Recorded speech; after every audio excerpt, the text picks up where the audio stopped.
Fortune magazine has just named Google the best company to work for in America, and we're betting that some of that has to do with all the free food there, breakfast, lunch, and dinner. But you may not know that Google's legendary cafeterias are as optimized as their search engine itself. From color-coded foods to subliminal cues, they've developed a special system for keeping their employees fit and healthy. ABC's Juju Chang got an inside look.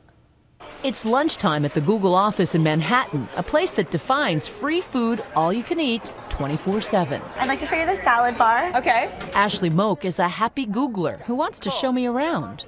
I'm saving myself because there's a lot more. Okay, good. Like everything Google, the cafeteria has been hyper-analyzed and re-engineered, which means it's loaded with nudges to literally nudge people toward healthy choices. So when we come right in the entranceway over here, what's really nice is you see the salad bar first. And if you're starving like me, you'll go for the first thing you see. Exactly. Research shows people tend to pile up on the first thing they see. So the salad bar now occupies prime real estate. There's all these different color-coded signs here to let you know what's healthy, and obviously everything in the salad bar is more or less Really good. pretty healthy. It wasn't always this way. The healthy nudges began when Googlers started complaining that they were packing on the pounds. Some people may gain 15 pounds when they start working here. Because the food's so great. Hopefully, yes. So basically it's your fault. I'm partially to blame, yeah. Joe Lambombarda is the executive chef at Google's Manhattan office. He says the unlimited food perk, originally designed to maximize productivity and loyalty, had an undesired side effect. I don't think I'd ever leave the cafeteria if I worked here. A lot of people don't.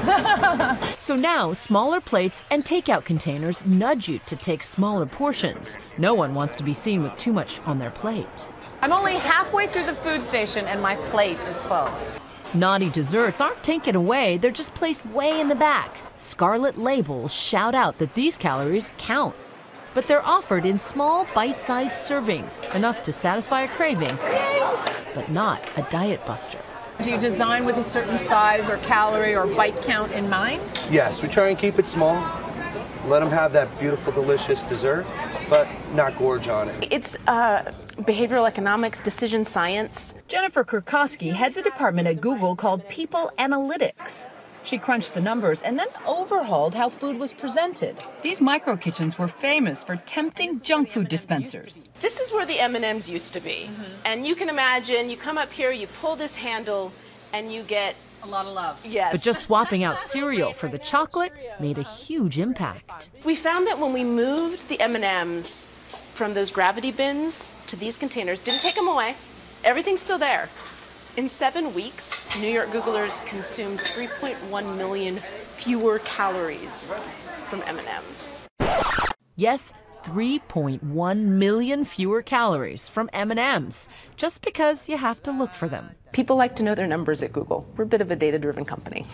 They say at Google you're never more than 150 feet away from some sort of food. We're busy. Everyone has work that they're trying to get done, and so we don't want to have to think a lot about what it is they're going to grab for a snack.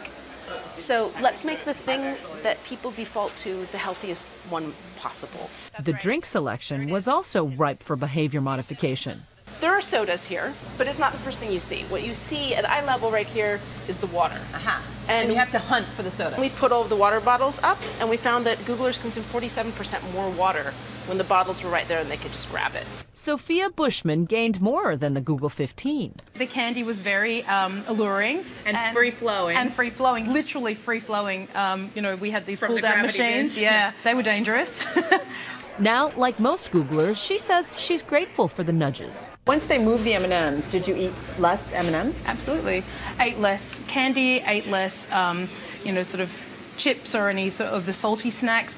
The fruit is more on display. I think everybody really enjoys natural, healthy food. We're busy and we grab whatever's right in front of us. She's trimmed down thanks to in-house exercise classes and the healthier food choices. Do people feel manipulated because the environment is structured to make them behave in a certain way? How can I feel manipulated that I'm being encouraged to be healthy? If anything, I'm grateful that a company that essentially needs me to do productive work